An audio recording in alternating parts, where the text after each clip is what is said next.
பழத்தோட்ட ஊழியங்கள் கர்த்தரருளின ஊழியங்கள் திராட்சை பழத்தோட்ட ஊழியங்கள் கர்த்தரருளின ஊழியங்கள் அவரில் நிலைத்திருந்து கனி கொடுப்போம் கர்த்தர் வாய்க்க செய்வார் அவரில் நிலைத்திருந்து கனி கொடுப்போம் கர்த்தர் வாய்க்க செய்வார் துதி உமக்கே துதி உமக்கே துதி உமக்கே என்றுமே என்றும் துதி உமக்கே துதி உமக்கே துதி உமக்கே என்றுமே என்றும் துதி உமக்கே என்றுமே என்றும் துதி உமக்கே என்றுமே திராட்சை பழத்தோட்ட ஊழியங்கள் கர்த்தரருளின ஊழியங்கள் திராட்சை பழத்தோட்ட ஊழியங்கள் கர்த்தரருளின ஊழியங்கள் அவரில் நிலைத்திருந்து கனி கொடுப்போம் கர்த்தர் வாய்க்க செய்வார் அவரில் நிலைத்திருந்து கனி கொடுப்போம் கர்த்தர் வாய்க்க செய்வார் துதி உமக்கே துதி உமக்கே துதி உமக்கே என்றுமே என்றும் துதி உமக்கே துதி உமக்கே துதி உமக்கே என்றுமே என்றும் துதி உமக்கே என்றுமே என்றும் துதி உமக்கே என்றுமே திராட்சை பழத்தோட்ட ஊழியங்கள் கர்த்தரருளின ஊழியங்கள் திராட்சை பழத்தோட்ட ஊழியங்கள் கர்த்தரருளின ஊழியங்கள் அவரில் நிலைத்திருந்து கனி கொடுப்போம் கர்த்தர் வாய்க்க சிறியவனை பொழுதிலிருந்தும் எளியவனை குப்பையிலிருந்தும் எடுத்து உயர்த்தி ராஜாக்களோடும் பிரபுக்களோடும் மதியிருக்கச் செய்கிற அருமை ஆண்டவர் இயேசு கிறிஸ்துவின் இனிதான நாமத்தினாலே இந்த சத்தத்தை கேட்கின்ற அனைத்து தேவனுடைய பிள்ளைகளுக்கும் என்னுடைய அன்பான வாழ்த்தல்கள். நீங்கள் கோடா கோடியை பெருகுவீர்களாக, உங்கள் பிள்ளைகள் கோடா கோடியை பெருகுவார்களாக என்று வாழ்த்துகின்றேன், ஆசீர்வதிக்கின்றேன். பிரியத்துக்குரியவர்களே, இந்த நாளிலே உங்களை சந்திப்பது அதிக சந்தோஷம். நீங்கள் அறிந்திருக்கிறபடி இந்த வாரம் கன்னியாகுமரி மாவட்டத்தில் உள்ள நாகர்கோவிலுக்கு நான் வருகிறேன். நாகர்கோவில் ஜனங்களே, உங்களுக்கு தெரியும், வடசேரி பஸ் ஸ்டாண்டுக்கு பின்னாடி WCC காலேஜ் இருக்கிறது. அங்கிருந்து மேற்கு நோக்கி வருவீர்கள் ரவுண்டானா விஜயதா கல்யாண மண்டபம் வரும். தொடர்ந்து நேராக வருவீர்கள் அடுத்தாப்பில் அந்த OMC ஹால் இருக்கிறது. காலை 10 மணிக்கு ஆரம்பித்து 1 மணிக்கு நிறைவுறும். கூட்டத்தின் இறுதியிலே உங்களுக்காக அடியார் தனித்தனியாய் ஜெபிப்பேன். இயேசு உங்களுக்கு விடுதலை தருவார். அனைவருக்கும் சிறப்பான விருந்து பரிமாறப்படும் என்பதையும் நான் அறிவித்துக் கொள்கிறேன். அது மாத்திரமல்ல, ஊழியத்தின் சார்பாய் கட்டப்பட்டு நடத்தப்பட்டு வருகின்ற அடைக்கலான் குருவி எனப்பட்ட அந்த ஆவிக்குரிய முதியோர் இல்லத்தை மறந்து விடாதிருங்கள். அநேக ஜனங்கள் அங்கே வந்து இளைப்பாறுகிறார்கள். அவர்களுக்காக தினந்தோறும் நல்ல நல்ல ஊழியக்காரர்கள் வந்து நல்ல கர்த்தருடைய வார்த்தைகளை கொடுத்து வருகிறார்கள். அவர்களுக்கு நல்ல ஒரு சமாதானம். அங்கே டெய்லி ஊழியக்காரங்க வந்து ப்ரேயர் பண்ணால் எவ்வளோ மகிழ்ச்சியாக இருக்கும். செய்தி கொடுத்தாங்கன்னா கேட்குறதுக்கு எவ்வளோ நல்லாயிருக்கும். அது மாதிரி அவங்களுக்கு நல்ல சாப்பாடு 3 வேளையும் விதவிதமாக நாம் கொடுக்குறோம். எங்கே இருந்தாலும் இந்த ஆவிக்குரிய முதியோர் இல்லத்தை விரும்புகிறவர்கள் ஓடோடி வாருங்கள். நீங்கள் செய்வதற்கு இதுதான் சரியான நேரம் என்று சொல்லி அடியார் நினைக்கின்றேன். அதை போலவே பிரியத்துக்குரியவர்களை, உங்கள் குடும்பங்களில் நல்ல நாட்கள் வருகிற பொழுது இங்கே இருக்கிற இந்த பெரியவர்களுக்கு நீங்கள் தாராளமாக விருந்தளிக்கலாம். குளிர்காலங்களிலே கம்பளி, போர்வை மற்றும் தலவணைகள் போன்றவைகளை நீங்கள் வாங்கி கொடுக்கலாம். உங்களுக்கு தெரியும், கிறிஸ்மஸ் நெருங்கி கொண்டிருக்கின்றது. கிறிஸ்மஸில் நம்ம வந்து எல்லா மக்களுக்கும், ஏழை மக்களுக்கும் சிறப்பான விருந்தை அளிப்பதை நாம் வழக்கமாக கொண்டிருக்கிறோம். இந்த கிறிஸ்மஸ் மாதத்தில் ஆசிரியர் ஜனங்களுக்கு மட்டன் விருந்து அளிப்பது வழக்கம். எனவே உங்கள் வீட்டுகளிலே ஆட்டுக்கடாக்களை, குட்டிகளை வளர்த்தால் நீங்கள் தாராளமாக விரும்பினால் கொடுக்கலாம். அதை எனக்கு தெரியப்படுத்தலாம். அது மாத்திரமல்ல, 1000 சேலைகள் பெண்களுக்கு இலவசமாய் கொடுக்க வேண்டும். அந்த ஆண்களுக்கு வந்து வெள்ளை கலர் சட்டையும் கருப்பு கலர் ட்ரௌசர்ஸும் 500 தேவைப்படுகிறது என்பதையும் தெரிவித்துக் கொள்கிறேன். உங்கள் குடும்பத்தின் சார்பாக எத்தனை பேருக்கு வேண்டும் என்றாலும் நீங்கள் விரும்பினால் பரிசீலிக்கலாம். கர்த்தர் உங்களை ஆசீர்வதிப்பாராக. நமது ஊழியத்தில் அநேக குடும்பத்தார் உண்டு. அதில் 3 குடும்பத்தார்களை நான் அறிமுகப்படுத்த விரும்புகிறேன். அவருடைய பிள்ளைகள் திருமணமாகி சில நாட்களிலேயே மிகவும் துரதிர்ஷ்டவசமாக அங்கே சட்டப்பூர்வமாக அவர்கள் பிரிந்து விட்டார்கள். அவர்களுக்கு புதிய திருமண காரியங்களை செய்ய ஆசைப்படுகிறோம். அதாவது நாகர்கோவிலில் அவங்க இருக்கிறாங்க. அம்மா மகா பேத்தி, அவங்க அம்மாவும் மகளும் நல்ல ஜெபிக்கிற அவர்கள் ஜெபிப்பார்கள். நல்ல அன்பான பிள்ளைகள். போகிற பொழுதெல்லாம் மிக சிறப்பாக கவனித்து உணவளிப்பார்கள். அவருடைய பேத்திக்கு இப்பொழுது 27 வயதாகிறது. அவளுக்கு நல்ல படிப்பு பிஇ மற்ற நல்ல வேலை. அதே போல் நன்கு படித்து வேலை செய்கிற ஊழியம் செய்கிற நல்ல மணமகன் தேவை. அதே போல் அதே கன்னியாகுமரி மாவட்டத்தில் தம்பி இருக்கிறாங்க. 37 வயதாகிறது. அவருடைய அம்மா அக்காலாம் நம்ம ஊழியத்தில் 15 வருஷத்துக்கு மேலே இருக்கிறாங்க. அவங்க அக்காவுக்கு ஒரு கம்பெனி இருக்குது. அதில் 60 பேருக்கு மேலே வேலை பார்க்குறாங்க. அதில் ஒரு மேனேஜராக இருக்கிறார். எல்லா வேலையும் தெரியும். ஜெபிக்கக்கூடிய குடும்பத்துக்கு ஏற்ற மணமகள் தேவை. இறுதியாக திருச்சியில் இருக்கிறாங்க அன்பு குடும்பத்தார். திருச்சி சிட்டியில் அவங்க எண்ணெய் கடை வச்சுருக்காங்க. அவருடைய மகன் அப்பா கூட இருந்து சேர்ந்து அந்த எண்ணெய் கடை பிஸ்னஸை பார்த்து வருகிறார். அந்த குடும்பத்துக்கு தம்பிக்கு இப்போ 30 வயசு ஆகுது. நல்ல ஜெபிக்கின்ற கர்த்தருக்கு பயப்படுகிற குடும்பத்தோடு ஒத்து போகிற நல்ல அந்த மணமகள் தேவை என்பதையும் அறிவிக்க நான் ஆசைப்படுகிறேன்.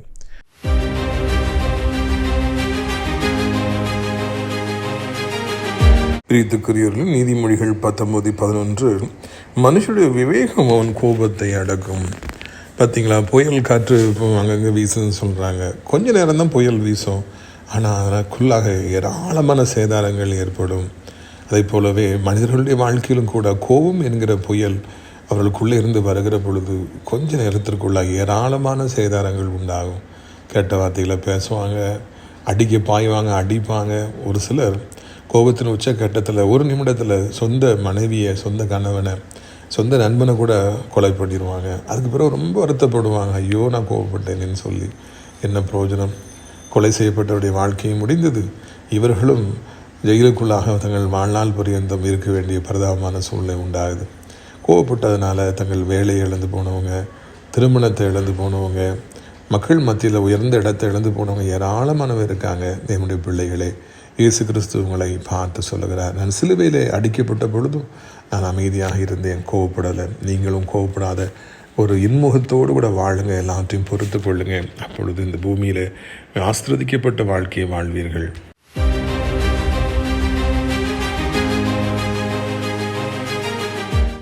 பிரியத்துக்குரியவர்களே, இந்த நாளில் நம்முடைய பிரயோஜனத்திற்காக 2 ராஜாக்கள் 10வது அதிகாரம் 28ஆம் வசனத்திலிருந்து நான் வாசிக்க விரும்புகிறேன். இப்படியாக யெகூ பாகாலை இஸ்ரவேலை இராதபடிக்கு அழித்து போட்டான்.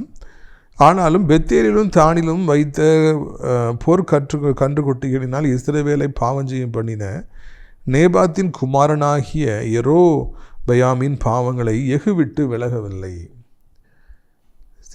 பாதி உண்மை பாதி பொய், இல்லைன்னா பாதி தங்கம் பாதி பித்தளைங்கிற மாதிரி தான் யெகூவுடைய வாழ்க்கை இருப்பதை காண்கிறோம். இஸ்ரவேல் ஜனங்கள் யேசபேலினாலே மிகவும் சோரம் போய் கர்த்தரையே மறந்து அவங்க மிகவும் வேதனையான ஒரு காலத்துக்குள்ளே இருந்தபொழுது தான் ஆண்டவர் எலியாவை எழுப்புகிறார், எலிசாவை எழுப்புகிறார். அவங்க வந்து அந்த பொல்லாத பெண்ணோடு போராடி இஸ்ரவேலில் ஒரு பெரிய எழுப்புதலை எலியா கொண்டு வருகிறார். அவர்கள் மூலமாய்த்தான் அபிஷேகம் பண்ணப்பட்டவர் இந்த யெகூ. யெகூவை ஆண்டவர் கொண்டு வந்தது காரணம் யேசபேலை அழிக்க வேண்டும், இஸ்ரவேலில் ஒரு எழுப்புதல் ஏற்பட வேண்டும் என்பதற்காக. இதை நல்லா கவனிச்சிங்கன்னா, ஒரு பக்கம் இஸ்ரவேல் அவ்வளோ மோசமாக சோரம் போயிட்டுருக்க நேரத்தில் தான் எலியா எழும்புகிறாரு, ஆண்டவர் எழுப்புகிறாரு. இன்னொரு எலியா மூலமாக யெகூ எழுப்பப்படுகிறார். எப்போ அதிகமான தீங்கு சம்பவிக்குமோ, எப்போ அதிகமான பொல்லாத காரியங்கள் சம்பவிக்குமோ, பிசாசின் கிரியைகள் அதிகமாக இருக்குமோ, அப்பொழுது நல்லவைகளும் சம்பவிக்கும். ஆண்டவர் நல்ல காரியங்களையும் எழுப்புவார். உங்கள் குடும்பத்தில், உங்களுடைய சரீரத்தில் நல்ல பலத்தை ஆண்டவர் தருவார். உங்கள் பிஸ்னஸில் நல்ல அறுவடைகளை தருவார். உங்கள் ஊழியத்தில் நல்ல அறுவடைகளை தருவார். ஏன்னா ஒரு பக்கம் சாத்தா உக்கிரமாக செயல்படும் போது ஆண்டவரும் உக்கிரமாக செயல்படுவார். அவர் உங்களுக்கு அளவில்லாத ஆசீர்வாதங்களை தருவார். அதற்கு எடுத்துக்காட்டு தான் இந்த எலியாவும் இந்த யெகூவுமாக இருக்கிறாங்க. அங்கே யெகூ யேசபேலை அழித்து விடுகிறார், பாகாலை அழித்து விடுகிறார். ஆண்டவர் சொன்னதில் பாதியை ஒழுங்காக செஞ்சிடறாரு. ஆனால் அடுத்த பகுதியை நாம் பார்க்கின்ற பொழுது அந்த யெகூ யெரொபெயின் பாவத்தை விட்டு விலகவில்லை, பொற்கன்று குட்டிகளை விட்டு விலகவில்லை. யெரொபெயாம் தான் முதலாக இந்த இஸ்ரவேலை சோரம் போக பண்ணதுக்கு முக்கிய காரணம். அவன்தான் இந்த பொற்கன்று குட்டிகளை உருவாக்கியவன். அந்த பாவத்தை விட்டு விலக யெகூவுக்கு விருப்பமில்லை என்று நாம் காண்கிறோம். ஸோ பாதி கிணறை தாண்டின பிறகு பாதி கிணறை தாண்டுறதுக்கு யெகூவுக்கு விருப்பமில்லை. ஏன் அப்படியாக விருப்பமில்லாமல் போயிற்று என்று நமக்கு தெரியவில்லை. ஜனங்களுக்கு அவர் பயந்தாரா, இல்லாவிட்டால் இரத்தத்தில் ஊறி இருந்ததா, இல்லை வெகு நாளாக அந்த பழக்கத்தில் இருந்ததுனால இருந்து வர முடியலையா, என்ன காரணம் என்று நமக்கு அதை சிந்தித்து பார்க்க முடியவில்லை. ஆனாலும் கூட அந்த காரியத்தில் அவர் தவறி போனார். ஒரு பக்கம் ஆண்டவருக்காக நீதியாக நடந்தாலும், நேர்மையை நடந்தாலும், சொன்னதை செய்தாலும், இன்னொரு பக்கம் ஆண்டவர் விரும்பியபடி யெரொபெயாம் பாவங்களை அழிக்கவில்லை, இஸ்ரவேல் ஜனங்கள் கெட்டுப்போர் காரணமாக இந்த ஒரு சில காரியங்களை அழிக்கவில்லை என்று நான் காண்கிறோம், வேதனைப்படுகிறோம். இவ்வளவு பெரிய ஒரு எழுப்புதல் காரணமாக இந்த மனுஷன் ஏன் இதில் தவறி போனாருங்கிறது நமக்கு ஆச்சரியமாக இருக்கிறது. தாவீது என்னைக்காவது விக்கிரகத்துக்கு முன்னால் போய் விழுந்தாரா, ஆண்டவரை விட்டுட்டு வேற எங்கேயாவது போய் நின்றாரானா? இல்லவே இல்லை. அவர் கடைசி வரைக்கும் ஆண்டவருக்காக வைராக்கியமாக இருந்தார். ஆனால் அந்த வம்சாவளியில் வருகிற இந்த யெகூ எனப்பட்ட மனிதனும் பாதி வெற்றி பெற்றாலும் பாதி சோரம் போய் விடுவதை காண்கிறோம். இது ஒரு ஆபத்தான ஒரு விளையாட்டு என்று சொல்லி நான் நினைக்கின்றேன். இது ஒரு எடுத்துக்காட்டாக, யெகூவுடைய வாழ்க்கை ஒரு எடுத்துக்காட்டாக இருக்கிறது. நாம் எப்பொழுதும் முழுவதும் ஆண்டவருக்காக நம்மை அர்ப்பணிக்கின்றவர்களாக, முழுவதும் ஆண்டவருக்காக நம்முடைய வாழ்க்கையை விட்டு கொடுக்கின்றவர்களாக நாம் இருக்க வேண்டும். கொஞ்சம் நான் ரட்சிக்கப்பட்டு விட்டேன், கொஞ்சம் நான் ஆலயத்துக்கு வருகிறேன், கொஞ்சம் நான் ஜெபிக்கின்றேன், கொஞ்சம் நான் ஆண்டவருக்காக வைராக்கியமாக இருக்கிறேன், நான் கொஞ்சம் பாவம் செய்கின்றேன் என்று சொல்வது அது ஏற்புடையதாக இருக்க முடியாது. நம் ஆண்டவருக்காக நாம் வருகிற பொழுது ஒரு வசனம் எனக்கு ஞாபகத்துக்கு வருகிறது. உன் தேவனாய கர்த்தரிடத்தில் உன் முழு இருதயத்தோடும், உன் முழு ஆத்மாவோடும், உன் முழு பலத்தோடும் நீ அன்பு கூறுவாயாக என்பதே. நம்ம ஆண்டவருக்கு தான் முதல் அன்பு, நம்முடைய ஆண்டவருக்கு தான் முழு அன்பு, அவரைத்தான் முழு பலத்தோடு நாம் தேட வேண்டும்.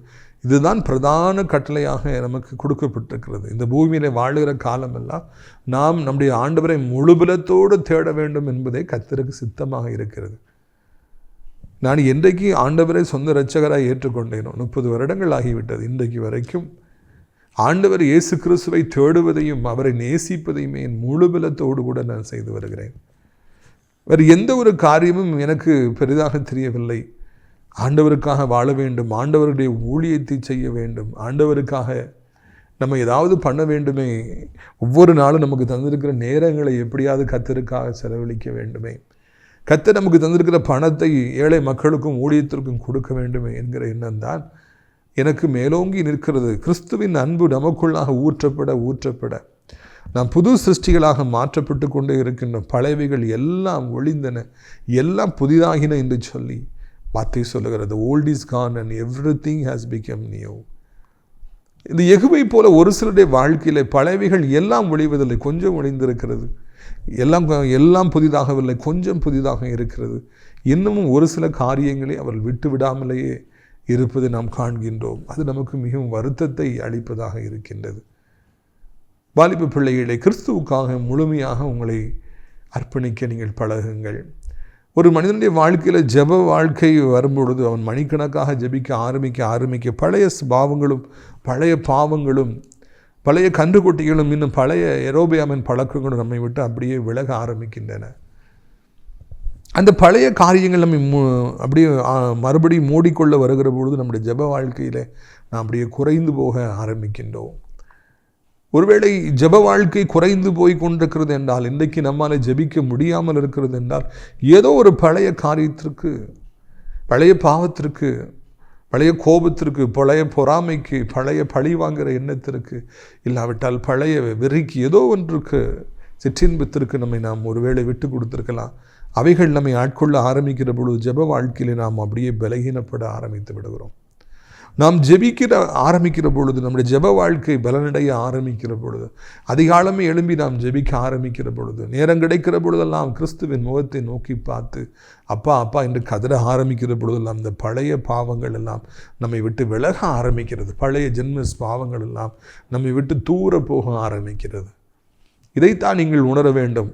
எப்பொழுது நம்முடைய கை உயர்த்தப்படுகிறதோ, ஜெபத்தில் உயர்த்தப்படுகிறதோ, எப்பொழுது நம்முடைய ஜெப வாழ்க்கையில் மேலே போகிறோமோ அப்பொழுது பாவங்கள் கீழே போய்விடுகிறது. எப்பொழுது பாவங்கள் மேலே உயர ஆரம்பிக்கிறதோ அப்பொழுது நம்முடைய ஜெப வாழ்க்கை கீழே போக ஆரம்பி. ரெண்டும் ஒரே நேரத்தில் சேர்ந்திருக்கவே முடியாது. இதைத்தான் நீங்கள் புரிந்து கொள்ள வேண்டும். ஜெப வாழ்க்கை குறைவதற்கு நீங்கள் அனுமதி கூடாதீர்கள். எத்தனை வருடங்கள் ஆனாலும் சரி, பாவங்கள் மறுபடி நம்மை மேற்கொள்ள வேண்டும் என்று சொல்லி போராடி கொண்டே தான் இருக்கும். அழுக்குகள் நம்ம மீது நம்மை தேடி வந்து கொண்டு தான் இருக்கும். ஜெபம் செய்து நம்மை சுத்திகரித்து நாம் முன்னேறி கொண்டே இருப்போம். பரிசுத்தவான்களுடைய கூடுகையை நாம் விட்டுவிடக்கூடாது. ஐக்கியங்களை நாம் விட்டுவிடக்கூடாது. சிம்சோனுடைய வீழ்ச்சிக்கு ஒரு காரணம் அவர் ஐக்கியம் இல்லாதவராக இருந்தார் என்று நாம் புரிந்து கொள்கிறோம். அவருக்கு ஜெபிக்கிற ஒரு துணைவர் இல்லாமல் இருந்தார். தானியேலுக்கு ஜெபிக்கிற வாலிபர்கள் துணைவராக இருந்தார்கள் அல்லவா? அதனால தானே அவர் கடைசி வரைக்கும் அவர் விழுந்து போகாத ஒரு மனிதனாக இருந்தார். அதே போல சிம்சோனுக்கும் ஜெபிக்கின்றவர்கள் நண்பர்களாக இருந்திருப்பார்கள் என்றால் இந்த வீழ்ச்சியில் நம்முடைய வாழ்க்கையில் ஒருவேளை வராமல் தடுக்கப்பட்டிருக்கலாம் அல்லவா? ஆவிக்குரிய ஐக்கியங்கள் அவசியமானவைகளாக இருக்கிறது. ஆவிக்குரிய நண்பர்கள் அவசியமானவர்களாக இருக்கிறார்கள். ஆவிக்குரிய தகப்பனோடு தொடர்ந்து தொடர்பில் இருப்பது மிகவும் முக்கியமான காரியமாக இருக்கின்றது. பரிசுத்தவான்களோடு கலந்திருப்பது மிகவும் முக்கியமானதாக இருக்கிறது. சபைக்கு ஆவிக்குரிய சபையில் இருப்பது முக்கியமானதாக இருக்கின்றது. இதுபோல் நல்ல ஊழியக்காரர்கள் தேவனுடைய வார்த்தைகளை கொடுக்கின்ற பொழுது அந்த செய்திகளை கேட்பது அவசியமானதாக இருக்கிறது. ரீத்துக்குரியவர்களை நம்மை தாழ்த்துவது நமக்கு அவசியமாக இருக்கிறது. எனவே இந்த உண்மைகளை நீங்கள் தெரிந்து கொள்ள வேண்டும். யெகூ போல அநேக காரியங்களை ஆண்டவருக்காக செய்திருந்தாலும் கூட ஒரு சில காரியங்களை நாம் சோரம் போவதற்கு வாய்ப்பு இருக்கிறது என்பதையும் இதனால் ஆண்டவர் நமக்கு நினைவூட்டுகின்றார். பாருங்கள், 32 அந்நாட்களில் முதல் கர்த்தர் இஸ்ரவேலை குறைந்து போக பண்ணினார். அந்நாட்கள் முதல் கர்த்தர் இஸ்ரவேலை குறைந்து போக பண்ணினார். ஆண்டவர் பொறுத்து பார்க்குறார், தாங்க முடியல. நான் எழுப்பின யெகூவே இப்படி இருக்கிறான், அப்படி என்றால் ஜனங்கள் எப்படி இருப்பாங்க? ஆண்டவருக்கு அந்த கன்றுக்குட்டிகள் வேதனையாக இருந்தன. ஜனங்கள் சோரம் போவது, தன்னை விட்டு மறந்து போவதும், தேவையில்லாத காரியங்களுக்கு போய் முக்கியத்துவம் கொடுத்து பணிந்து கொள்வதும் ஆண்டவரை அதிகமாக வேதனைப்படுத்தின. அப்பொழுது முதலாக ஆண்டவர் இஸ்ரவேலை குறைந்து போக பண்ணினார் என்று நாம் காண்கிறோம். அதுவரைக்கும் இஸ்ரவேலை பெருக பண்ணிக்கொண்டே இருந்தார். இன்ப கானானை கொடுத்து கொண்டே இருந்தார். எல்லா விதமான ஆசீர்வாதங்களையும் கொடுத்து கொண்டே இருந்தார். எதிரிகள் அவர்களை தொடுவதற்கு ஆண்டவர் அனுமதி கொடுக்கவே இல்லை. எதிரிகளுக்கு இஸ்ரவேலை நினைத்தாலே நடுக்கமாக இருந்தது. எதிரிகள் பலகீனப்பட்டு கொண்டே வந்தார்கள். இஸ்ரவேலோ பலனடைந்து கொண்டே வந்தது. அது எகிப்திலும் அப்படித்தான் இருந்தது, வருகிற வழியிலும் அப்படித்தான் இருந்தது, இன்ப கானானுக்குள்ளே வந்த பிறகும் அப்படித்தான் இருந்தது. ஆனால் இப்பொழுது ஜனங்கள் தங்களுடைய ஆவிக்குரிய வாழ்க்கையிலே சோரம் போக ஆரம்பித்த பொழுது ஆண்டவர் அவருடைய நம்பர்ஸை குறைக்கிறார்.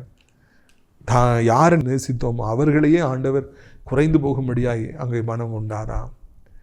இன்றைக்கி அநேகருடைய பிஸ்னஸ் எவ்வளவோ லாபம் வந்துக்கிட்டு இருந்தது, அப்படியே குறைந்து போக பண்ணப்படுகிறது.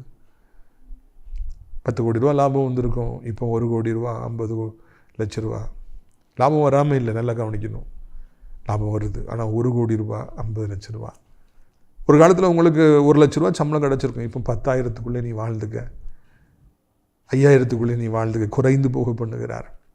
உங்களுக்கு 100 வேலைக்காரர்கள் இருந்திருக்கலாம், இன்றைக்கி ஒருத்தர் 2 பேர் தான் வேலைக்காரங்க இருப்பாங்க. இவர்களோடு நீ வாழ்ந்து கொள்ளுன்னு சொல்லி ஆண்டவர் சொல்லுவார். 10 வீடு 20 வீடு இருந்திருக்கும், இப்பொழுது ஒரே வீடு, இதுக்குள்ளே நீ வாழ்ந்து கொள். உங்களுக்கு இருக்கிற சம்பத்துக்களும் உங்களுக்கு இருக்கிற ஐஸ்வர்யங்களும் அங்கே சில நேரங்களில் அப்படியே குறைந்து போக பண்ணப்படும். என்ன காரணம் என்றால் நீங்கள் உழைக்கவில்லை என்று அர்த்தம் அல்ல. நீங்கள் ஓடி ஓடி உங்கள் பிஸ்னஸை கவனிக்கவில்லை என்று சொல்லி அர்த்தம் அல்ல. நீங்கள் உழைக்க தான் செஞ்சீங்க, ஞானமாக தான் நடந்து கொண்டீங்க, உங்களால் முடிஞ்சதான் செஞ்சீங்க. இதை விட குறைய முயற்சி எடுக்கும் பொழுது உங்கள் பிஸ்னஸ் எவ்வளவோ நன்றாக இருந்தது அல்லவா? இப்பொழுது இவ்வளோ முயற்சி எடுத்தும் பிஸ்னஸ் குறைந்து கொண்டே தான் வருகிறது. காரணம், ஆவிக்குரிய வாழ்க்கையில் சோரம் போகிற பொழுது ஆட்டோமேட்டிக்காக உலகப்புறமான ஆசீர்வாதங்களை ஆண்டவர் குறைந்து போக பண்ணுகிறார். இந்த செய்தியை கொடுத்த பெரிய பாரம் எனக்கு ஏற்பட்டது. நிறைய பேர் கேள்வி கேட்குறாங்க, ஒரு நாளில் எனக்கு எவ்வளவோ வருமானம் வந்ததே, ஒரு நாளில் நான் கொஞ்சம் முயற்சி எடுத்தால் கூட மாபெரும் வெற்றி பெற்றேனே, கர்த்தர் காரியங்களை வாய்க்க பண்ணினாரே, இப்பொழுது நான் ஏன் குறைந்து போகிறேன்? எவ்வளவோ போராடியும் வெற்றி பெற முடியவில்லையே, எவ்வளவோ செலவினங்களை குறைத்தாலும் வருமானங்கள் அதிகரிப்பது இல்லையே என்று அநேகர் கலங்கி நிற்கிறாங்க. காரணம், அங்கே ஆண்டவர் சில வாசல்களை பூட்டுகிற பொழுது அதை எப்படி நம்மால் திறக்க முடியும்? ஆண்டவர் நாம் குறைந்து போக வேண்டும் என்று சொல்லி அவர் சித்தம் கொள்ளுகிற பொழுது எப்படி நாம் அதிகரிக்க முடியும்? எப்படி வருமானங்கள் அதிகரிக்கும்? எப்படி நன்மைகள் அதிகரிக்கும்? இதுதான் அதிக வேதனை ஏற்படுத்துகிற காரியம். நம்மை நேசிக்கிற கர்த்தர், நம்மை பெருக செய்த நம்முடைய ஆண்டவர், நம்மை பிரபலப்படுத்திய நம்முடைய ஆண்டவர், எல்லாரும் திரும்பி பார்க்க முடியாது நம்மை காண்பித்த கர்த்தர் இப்பொழுது நம்முடைய ஆவிக்குரிய வாழ்க்கையில் நாம் பின்தங்கி போகிற பொழுது நம்மை குறைந்து போக பண்ணுகிறவராக அவர் இருக்கின்றார். இந்த வசனம் இந்த காரியம் என்னுடைய உள்ளத்தை அதிக பாரத்தை கொடுத்தபடியினாலே உங்களிடத்தில் நான் பகிர்ந்து கொள்ளும்படியாக விரும்புகிறேன். நம்முடைய ஆவிக்குரிய வாழ்க்கைக்கும் உலகப்புறமான ஆசீர்வாதங்களுக்கும் எப்பொழுதும் ஒரு சம்பந்தம், கனெக்ஷன் இருந்து கொண்டே தான் இருக்குது. ஆவிக்குரிய வாழ்க்கை சீராக இருக்கும் என்றால், முழு மனதோடு ஆண்டவரை நாம் நேசித்து கொண்டே இருப்போம் என்றால், உலகப்புறமான காரியங்களிலும் நாம் செழிப்பை கண்டு கொண்டே இருப்போம். நன்மைகள் வந்து கொண்டே இருக்கும், பில்டிங் வந்து கொண்டே இருக்கும், நிலங்கள் வந்து கொண்டே இருக்கும். ஆனால் கர்த்தரை தேடுவதில் நாம் பின்வாங்குவோம் என்றால், இதே போல பொன் கன்றுக்குட்டிகளை விடாமல் ஏதோ ஒன்று விக்கிரகமாய் நம்முடைய வாழ்க்கையில் வைத்து நாம் அணிந்து கொண்டிருப்போம் என்றால், ஆண்டவர் நம்மை குறைந்து போக நம்மை அழிக்க மாட்டார், ஆனால் குறைந்து போக பண்ணுவார். உங்கள் பிஸ்னஸ் ஆண்டவர் அழிக்க மாட்டார், ஆனால் குறைந்து போக பண்ணுவார். எனவே நாம் நம்மை சரிப்படுத்தி கொள்வதற்கு நம்மை ஒப்பு கொடுப்போம். அங்கே பாருங்கள் என்ன நடக்கிறது பாருங்கள். 32 வசனத்தின் பின்பகுதியிலிருந்து வாசிக்கிறேன். ஆசகேல் அவர்களை இஸ்ரவேலின் எல்லைகளில் எல்லாம் முறியடித்து யோர்தான் துவக்கி கிழக்கில் உள்ள அர்னோன் நதிக்கு சமீபமான ஆராபியர் முதற்கொண்டிருக்கிற கீழையாத்திலும் பாசானுள்ள காதியர், ரூபனியர், மனாசேயர் இவர்களுடைய தேசமாகிய கீழையாத்து முழுவதையும் முறியடித்தான். எப்போ ஆண்டவர் இஸ்ரவேலை குறைந்து போக பண்ணணும்னு நினைக்கிறாரோ அப்போ பார்த்தீங்கன்னா ஆசகேலை ஆண்டவர் எழுப்பி இஸ்ரவேலர்களை முறியடிப்பதை பார்க்கிறோம். இங்கே இவர்கள் வீழ்ச்சி அடைய அந்த நேரத்தில், கர்த்தர் ஒப்பு கொடுக்குற நேரத்தில், இன்னொரு பக்கம் எதிரியை உயர்த்த ஆரம்பிக்கின்றார், ஆசகேலை உயர்த்த ஆரம்பிக்கின்றார். இதுதான் மிகவும் பெரிய ரகசியம். என்னைக்கு நாம் குறைகிறோமோ அப்போது சாதாரணமான மனிதர்கள், கர்த்தரை அறியாதவர்கள், உடைய எதிரிகள், அவர்களெல்லாம் மாபெரும் வளர்ச்சி அடைய ஆரம்பிப்பார்கள். ஆசைகளுடைய வளர்ச்சி பயங்கரமாக இருக்குது. இஸ்ரவேலர் எங்கெல்லாம் ஆளுகை செய்துக்கிட்டு இருந்தாங்களோ, எங்கெல்லாம் வெற்றி பெற்றுக்கிட்டு இருந்தாங்களோ, எங்கெல்லாம் அசைக்க முடியாமல் இருந்தாங்களோ அங்கெல்லாம் இப்பொழுது எதிரி வெற்றி நடை போட ஆரம்பிக்கின்றான், இடங்களை பிடிக்க ஆரம்பிக்கின்றான், கட்டடங்களை கட்ட ஆரம்பிக்கின்றான், தன்னுடைய ஆட்சியை அவன் கொண்டு வர ஆரம்பிக்கிறான். இஸ்ரவேலர்களை தாக்கு பிடிக்க முடியவில்லை. இஸ்ரவேலுடைய வீழ்ச்சி, அங்கே ஆசகேலின் எழுச்சி. அவன் ஒரு சீரியனாக இருந்தான், அவன் ஆண்டவரை அறியாதவனாக இருந்தான்.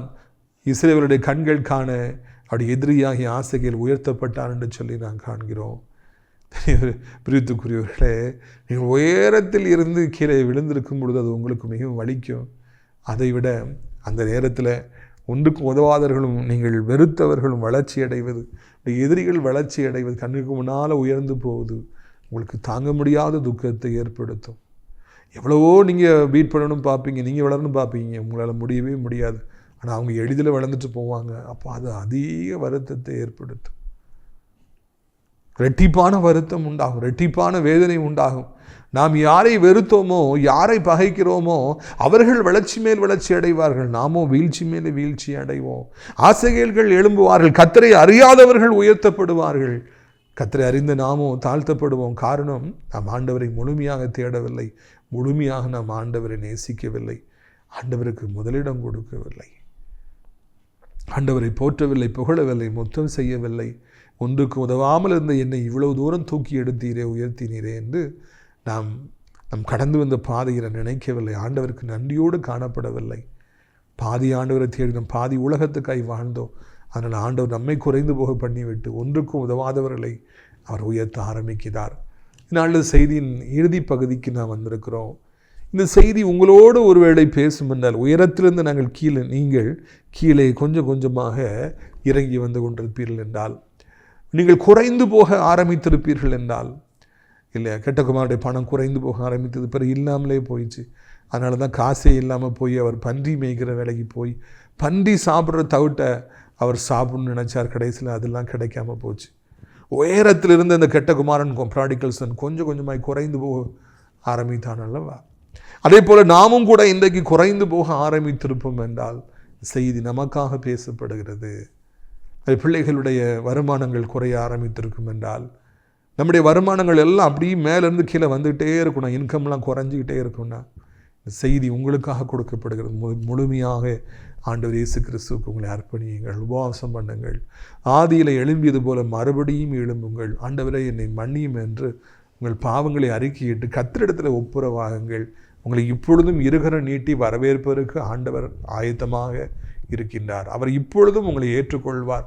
என் மகனே, என் மகளே, வா என்று உங்களுக்கு புது வாழ்வு கொடுப்பதற்கு அவர் ஆயத்தமாக இருக்கிறார் என்பதை நீங்கள் மறவாதிருங்கள். ஏசப்பாட்ட திரளான இரக்கங்கள் உண்டு.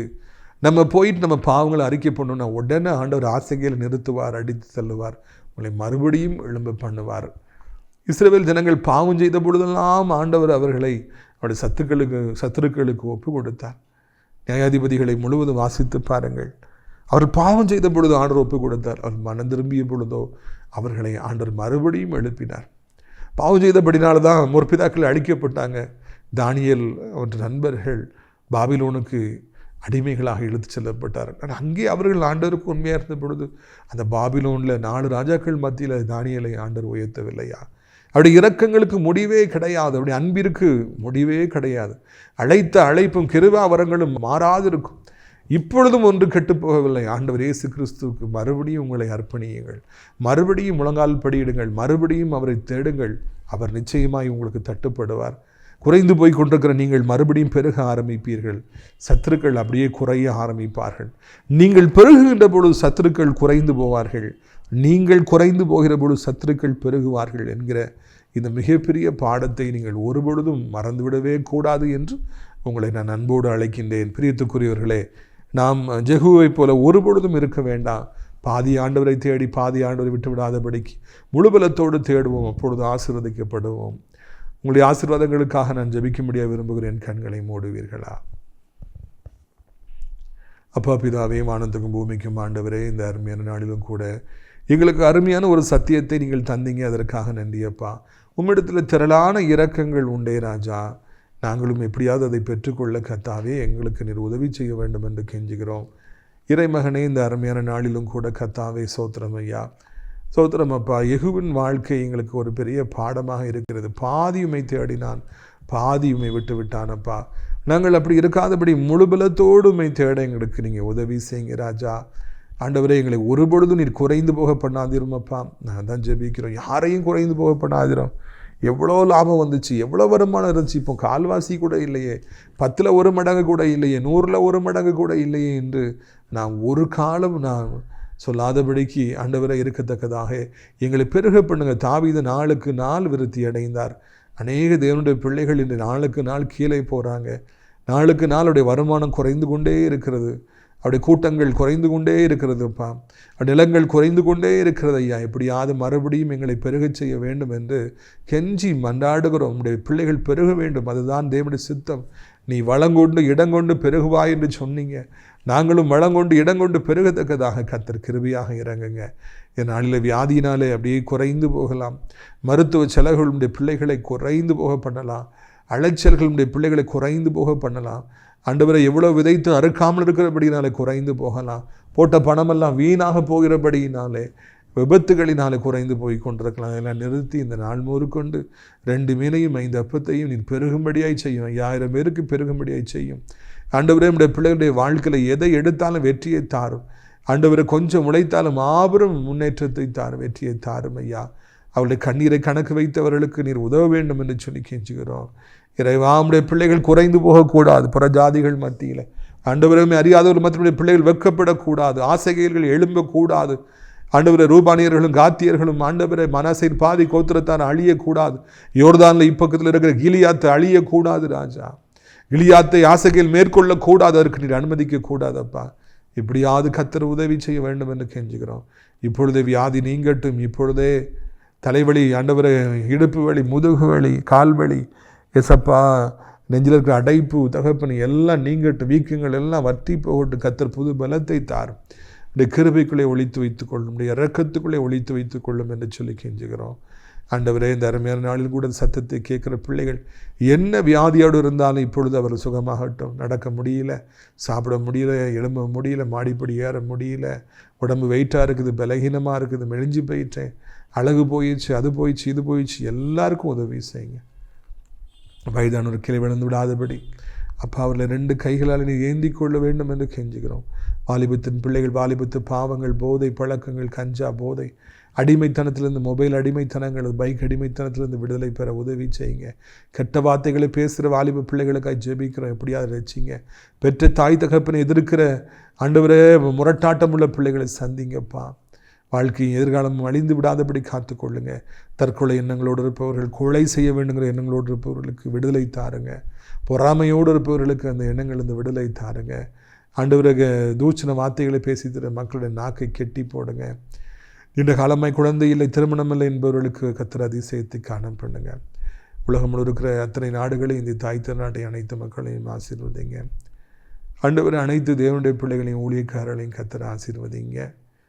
அப்பா, ஆசிரியர் திராட்சைப்பழத்தோட்ட ஊழியர்களை நேசிக்கிற, நாள்தோறும் நம்முடைய நிகழ்ச்சிகளை பார்க்கிற, அறிமுகப்படுத்துகிற ஒவ்வொரு நல்ல உள்ளங்களையும் கர்த்தர் ஆசீர்வதிங்க. அடைக்கலான் குறுகிய முதியோரிடத்தில் சேர்வதற்கு நிறைய இடங்கள் உண்டே, அநேகர் அழைத்து கொண்டு வாருங்க. சத்தத்தை கேட்டு ஜெபித்த ஒவ்வொரு பிள்ளையும் பெருகும்படியாக செய்யுங்க. இயேசுவின் மூலம் ஜெபிக்கிறோம் நல்ல பிதாவே, ஆமென். என் ஆத்துமாவை கர்த்தரை சோத்திரி, என் முழு உள்ளமே அவருடைய பரிசுத்த நாமத்தை சோத்திரி. என் ஆத்துமாவை கர்த்தரை சோத்திரி, அவர் செய்த சகல உபகாரங்களை ஒருபொழுதும் மறவாதே. உடைய கர்த்தராகிய இயேசு கிறிஸ்துவின் கிருபையும் பிதாவாகிய தேவனுடைய அன்பும் பரிசுத்த அந்யோன்யமில்லாத பிரசன்னம் உங்கள் அனைவருடன் இன்றைக்கு சதா காலங்களிலும் தங்கியிருப்பதாக. அல்லேலூயா, அல்லேலூயா. God bless you. Amen.